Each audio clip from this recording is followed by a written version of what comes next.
Hi hello welcome back. എല്ലാവർക്കും ഒരു പുതിയ വീഡിയോയിലേക്ക് സ്വാഗതം. എല്ലാവരും സുഖമായിട്ടിരിക്കുന്നു എന്ന് വിശ്വസിക്കുന്നു.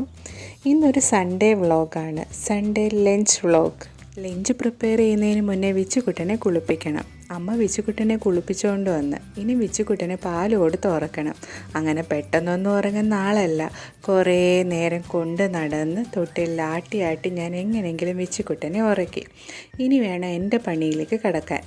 ഇന്നത്തെ സൺഡേ സ്പെഷ്യൽ ലഞ്ച് ഫ്രൈഡ് റൈസും ബീഫ് ചില്ലിയും. ആദ്യം തന്നെ ഫ്രൈഡ് റൈസിന് വേണ്ടുന്ന വെജിറ്റബിൾസ് കട്ട് ചെയ്യുകയാണ്. ക്യാരറ്റ്, ബീൻസ് അതെല്ലാം ഒന്ന് കട്ട് ചെയ്ത് മാറ്റുകയാണ്. പെട്ടെന്ന് കട്ട് ചെയ്ത് മാറ്റുന്നത് ഇടയ്ക്ക് മോനങ്ങാണ് ഉണർന്നാലും പിന്നെ ഇതൊന്നും നടക്കത്തില്ല. അതുകൊണ്ട് തന്നെ വേഗം അതങ്ങ് കട്ട് ചെയ്തെടുത്തു. അമ്മ ഉണ്ടാക്കുന്നതിൽ എനിക്ക് ഏറ്റവും ഇഷ്ടപ്പെട്ട ഐറ്റമാണ് ബീഫ് ചില്ലി. എങ്ങനെയാണ് ബീഫ് ചില്ലി ഉണ്ടാക്കുന്നതെന്ന് വെച്ചാൽ, കുക്കറിലേക്ക് ബീഫ് എടുത്ത് മുളക് പൊടി, കുരുമുളക് പൊടി, മഞ്ഞൾപ്പൊടി, ആവശ്യത്തിന് ഉപ്പ് എന്നിവ ചേർത്ത് നന്നായിട്ട് മിക്സ് ചെയ്യുക. മിക്സ് ചെയ്ത് വെച്ച ബീഫിലേക്ക് ബീഫ് വേവുന്നതിനാവശ്യമായിട്ടുള്ള വെള്ളം ഒഴിക്കുക. അതിനുശേഷം ബീഫ് വേവിച്ചെടുക്കുക. ഒരു 6-7 വിസിൽ കേൾക്കുമ്പോഴത്തേന് ബീഫ് നല്ലോണം വെന്ത് കിട്ടും. വേവിച്ചെടുത്ത ബീഫ് കുറച്ച് നേരം റെസ്റ്റ് ചെയ്യാനായിട്ട് വെക്കണം. അത് നല്ലതുപോലെ തണുത്തതിന് ശേഷമേ നമുക്ക് കട്ട് ചെയ്യാൻ പറ്റത്തുള്ളൂ.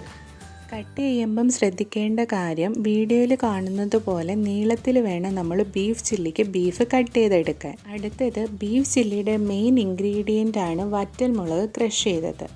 ഒരു 5-10 വറ്റൽമുളക് നമ്മൾ ക്രഷ് ചെയ്ത് മാറ്റുക. അതിനുശേഷം വേറൊരു പാത്രത്തിലേക്ക് മുളക് പൊടി, കുരുമുളക് പൊടി, ഗരം മസാല, ഇഞ്ചി വെളുത്തുള്ളി പേസ്റ്റ് കൂടാതെ നമ്മൾ നേരത്തെ ക്രഷ് ചെയ്ത് വെച്ചിരുന്ന വറ്റൽ മുളകും ചേർത്ത് നന്നായിട്ട് മിക്സ് ചെയ്യുക. അതിനകത്തേക്ക് നേരത്തെ നമ്മൾ വേവിച്ച് വെച്ച ബീഫിൽ കുറച്ച് മസാല വരും, അതും കൂടെ ആഡ് ചെയ്ത് കോൺഫ്ലവറും ഉപ്പും ചേർത്ത് നന്നായിട്ട് മിക്സ് ചെയ്തെടുക്കുക.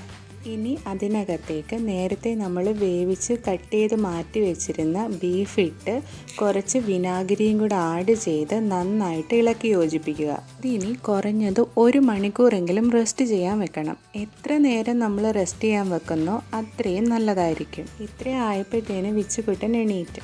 അപ്പം വിച്ചുകുട്ടനെ അമ്മ എടുത്തിട്ടുണ്ട്. ഇനി റൈസിന് വേണ്ടിയിട്ടുള്ള കിസ്മിസും കാഷ്നട്ടും വറുത്തെടുക്കുകയാണ് ഞാൻ. റൈസ് അമ്മ നേരത്തെ വേവിച്ച് സെറ്റാക്കി വെച്ചിട്ടുണ്ട്. നമ്മൾ നേരത്തെ അരിഞ്ഞു വെച്ച ക്യാരറ്റും ബീൻസും വഴറ്റിയെടുക്കുകയാണ് അടുത്തത് ചെയ്യേണ്ടത്. വഴറ്റിയെടുത്തതിന് ശേഷം അതിലേക്ക് വേണം റൈസ് ആഡ് ചെയ്ത് നന്നായിട്ട് ഇളക്കി യോജിപ്പിക്കാൻ. ലാസ്റ്റ് വറുത്ത് വെച്ചിരുന്ന കിസ്മിസും കാഷ്നട്ടും ഇട്ടാൽ നമ്മുടെ ഫ്രൈഡ് റൈസ് റെഡി.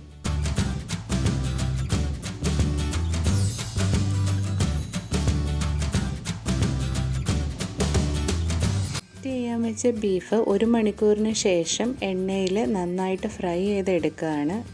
ആ സമയത്ത് ഞാൻ സാലഡിന് വേണ്ടുന്ന ഐറ്റംസ് കട്ട് ചെയ്യാണ്.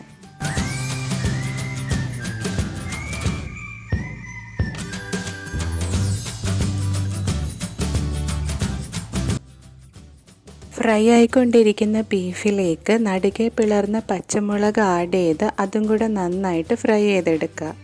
ബീഫ് കോരി മാറ്റിയതിന് ശേഷം അതേ എണ്ണയിലേക്ക് കുറച്ച് കറിവേപ്പിലയും കൂടി ഇട്ട് നന്നായി മൂപ്പിച്ച് നമ്മുടെ ഫ്രൈ ചെയ്ത് വെച്ചേക്കുന്ന ബീഫിൻ്റെ മുകളിലേക്ക് ഇടുമ്പോഴത്തേന് നല്ല സൂപ്പർ ടേസ്റ്റി ആയിട്ടുള്ള ബീഫ് ചില്ലി ഇവിടെ റെഡിയാകും.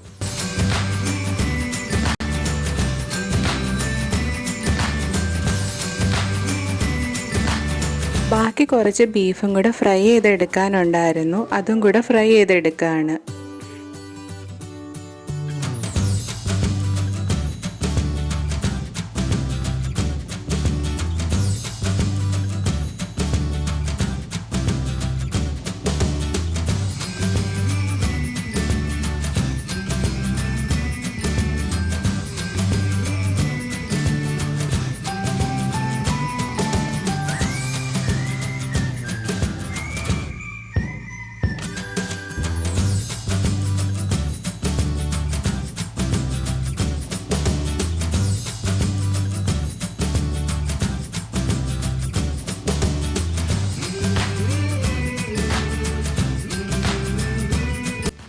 ബീഫ് ചില്ലിയുടെ റെസിപ്പി എല്ലാവരും വീട്ടിൽ ട്രൈ ചെയ്ത് നോക്കുക.